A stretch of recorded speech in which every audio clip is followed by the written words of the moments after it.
Hi friends, welcome to today's video. My name's Stephanie and today I'm gonna be talking about the polishes that I regret buying. So if you're familiar with my channel, you know that sometimes I will do these little haul videos where I'm trying a few different indie brands. Sometimes they have their own dedicated videos where I'm trying a new to me brand. So naturally, over the past year of buying and trying some polishes, I realized maybe I shouldn't have bought some. So I wanna talk about it. So this is going to be more of a chatty kind of video, which I feel like I haven't done in a while and I want to do, but I will have some swatch footage or photos on the side as well. But yeah, for now, let me just get into the polishes I regret buying.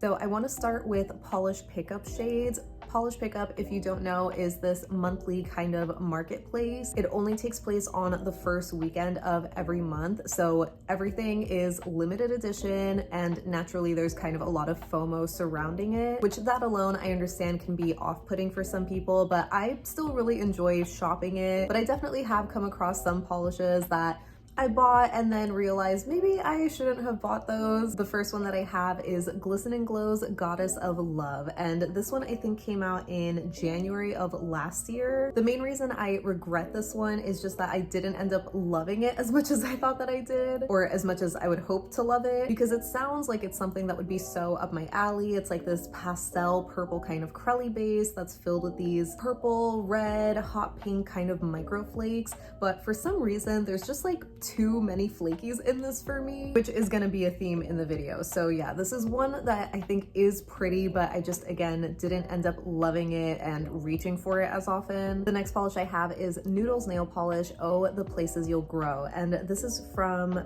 April of last year. This is another one that did kind of let me down after I got it and tried it myself. If you're familiar with my videos, you might know that I'm a big fan of Noodles nail polish. They're just one of my favorite and one of my first indie brands. Admittedly, a lot of the Noodles in my collection are more of the older shades, but I still love looking to see, you know, what they put out each month, and I thought I was gonna love this one. It's kind of like this really soft cornflower crelly base that has these like iridescent flakies that are kind of green and blue. There's a scattered hollow glitter in here as well, and also these like white matte glitters. Overall, it's just very like soft and springy, and I really thought I was gonna like it, but I don't know if it's like the white matte glitters or, again, similar to the last polish, if there's just too many flakies in this. I just ended up not loving how it looked on me, even though it is such a delicate kind of shade. So in a similar vein, I have Polish's Lucky Charms, which is from May of last year. I vaguely remember when I first saw the swatches of this, I had that thought of like, oh, this is what I wanted the Noodles nail polish to be, because it does feature very similar like iridescent flakies in this milky jelly kind of base, but this is a little bit more purple as opposed to blue in Noodles. And this one also does not have any of the white matte kind of glitters. So I got this in hopes that it would be better than the Noodles. And unfortunately, I just didn't end up liking it either. I don't know what it is about it, because I feel like it just seems like a polish that would be so up my alley. I literally shared a ton of flaky polishes in my Mermaid core video, and I feel like this could maybe fit in. It's one that I definitely do think is pretty, like so many others that I have here, but I just don't end up reaching for it as often, so therefore I kind of regret getting it. Such a shame though, because I feel like it's so cute. This next one might be kind of surprising. This is Penelope Luz's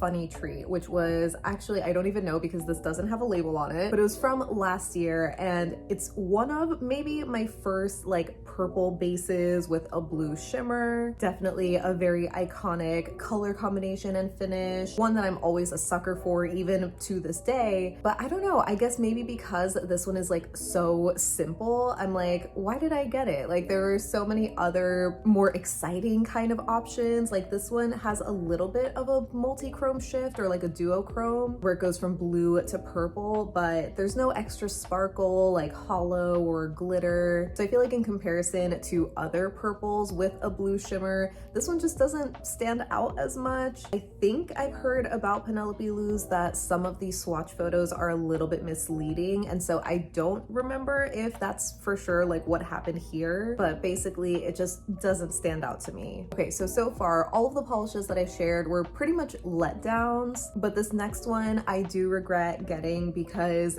I knew it was gonna be a dupe, and that's Nailed It Maya the Bee. This was also a Polish pickup from, I think, December. It doesn't have the date on here, but I'm pretty sure it was December of last year. I had ordered this one maybe 2 weeks after ordering Polish for Days A Whole New World, which I have here, and they are basically identical. Like, I guess if I'm being really nitpicky, the flakies in Nailed It I think are a little bit bigger, and they also don't shift to like this aqua blue that the Polish for Days flakies does, but nearly everything else about them is identical. So I have no idea what I was thinking trying to justify getting this polish, because it really is like such a dupe for that Polish for Days. I mean, obviously I love this polish, like it's beautiful, so stunning, but I don't need 2 of them. Okay, now this next section focuses on polishes that I bought directly from indie brand websites. So you probably have seen them if you watch my swatch and review, specifically where I try different indie brands. And I wanted to start with Polish for Days Soft Focus Base Coat in the shade Plum Taupe. I first picked this up over Black Friday, and I don't know what I was thinking because I feel like this is just such a dark shade. The whole point of a blurring base coat is to kind of give your nails a very blank slate that, in my opinion, would match your skin tone. So it's like the perfect base for the polishes to just layer up to full opacity, if that makes sense. This one just does not suit me at all. It is just a little too dark for me personally, to the point where it changes how the polish looks on top. Like, the color is affected a little bit, and I just don't love that. I also have Emily Demily's Covert base coat, which is their blurring base. This is in shade number 1. This one is a little bit more of a closer match to my skin tone, but this is just incredibly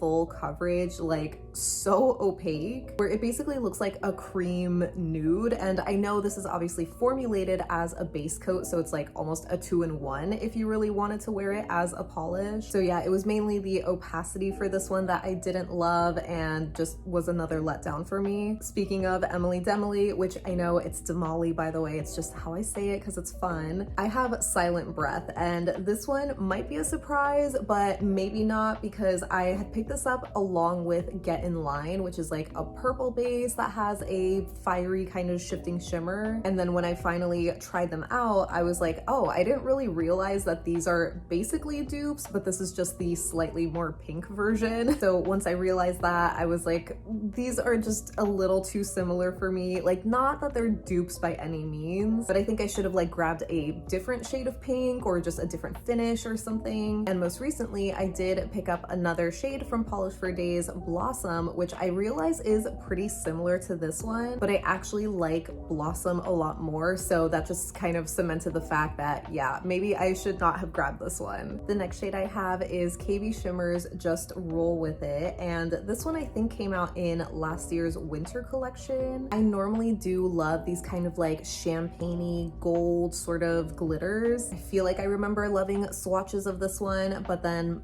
it's another one that once I tried it on myself, I just wasn't as in love with it. Again, it is like a really beautiful shade. It does build up beautifully the more coats that you do and all of that, but it just ended up being one of those polishes I didn't end up reaching for as much as I was expecting to. There are just other like gold polishes or champagnes that I like more than this one. I also have one of my first 2 Shleee polishes. This one is Still Alive, which I had picked up over Black Friday. I actually had shared a little swatch of this in my shorts channel a little while back, and unfortunately it is another polish that just let me down because it wasn't as glowy as I was expecting it to be. I feel like a lot of the initial photos that you see of Shleee polishes are from the maker herself, and I think she does the photos like a little out of focus, so that way it just like blows the shimmer out and makes them look so intense. Because when I tried this on myself, even in direct sunlight, I feel like it just wasn't giving that like super intense glow. It definitely still is like a cute shade. Like, I love these kind of soft pastel purples with more of that fiery coppery shimmer. It's just a lot more subtle than I was expecting, so yeah, I ended up not loving this one. This next one is actually from Alchemy Lacquers, and this is Fata Morgana, and I ended up regretting this one because this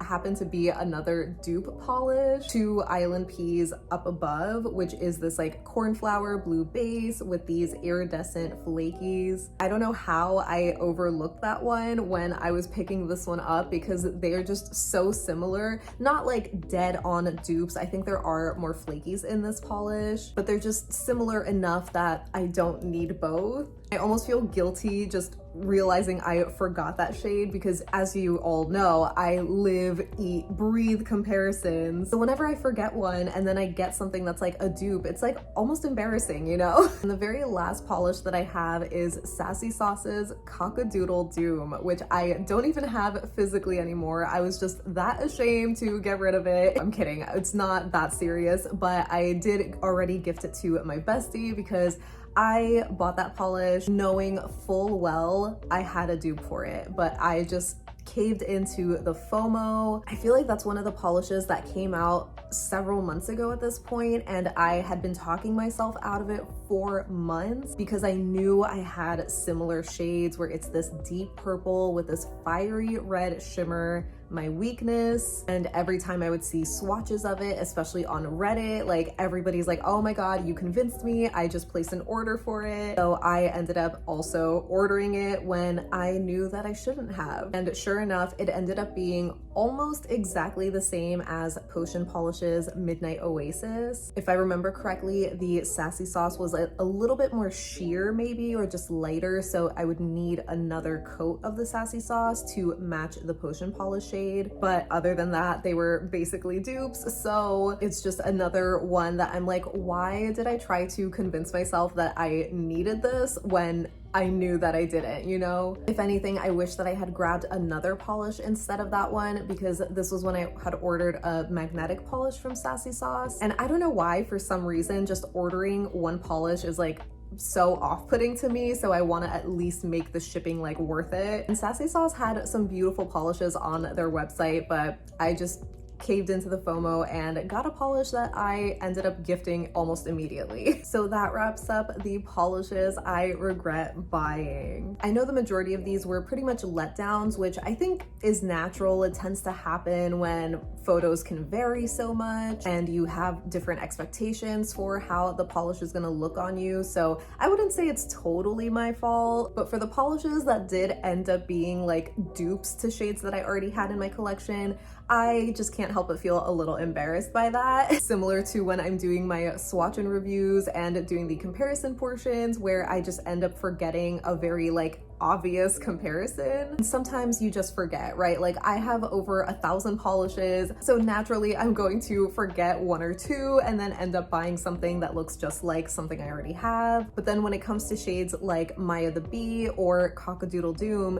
I just cannot help but be like ashamed, embarrassed, because I really tried to convince myself that they were somehow different enough to the polishes I already had. And don't get me wrong, I am fully aware that I still do that with certain kind of like pink polishes with a blue shimmer or something, but I would argue that with those colors or finishes, I just tend to gravitate towards them more and like actually wear them more often. Even though I do love flakies, I just don't end up wearing them as often, hence why I'm getting rid of so many of the PPU flakies I bought. So it makes sense to not need 2 pink gold jelly filled flakies. So I can't wait to hear what you think of this video. I honestly was a little bit nervous about doing this because, like I mentioned, you saw so many of these polishes in my videos before, and some of them I did say that, you know, I like them or I thought they were really pretty, but obviously now I'm like, I think I regret them actually. I do think we can all agree it is normal to change your mind over time. I don't know, I just never want to encourage like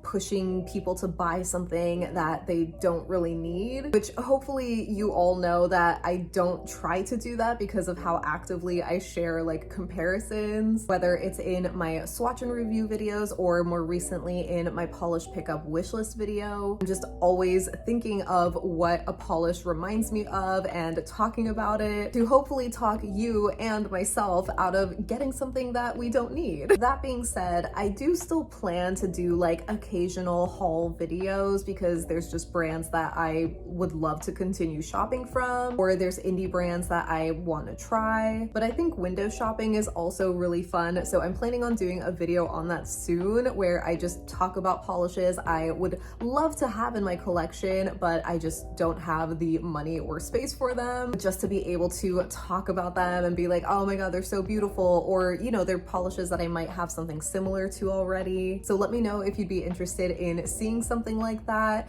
or of course make sure you let me know what polishes you regret buying and why, or you can just leave me any and all thoughts that you have down below so we can chat about it. But thank you so much for hanging out with me today. I hope you have a great rest of your day, and I'll see you in the next one. Bye.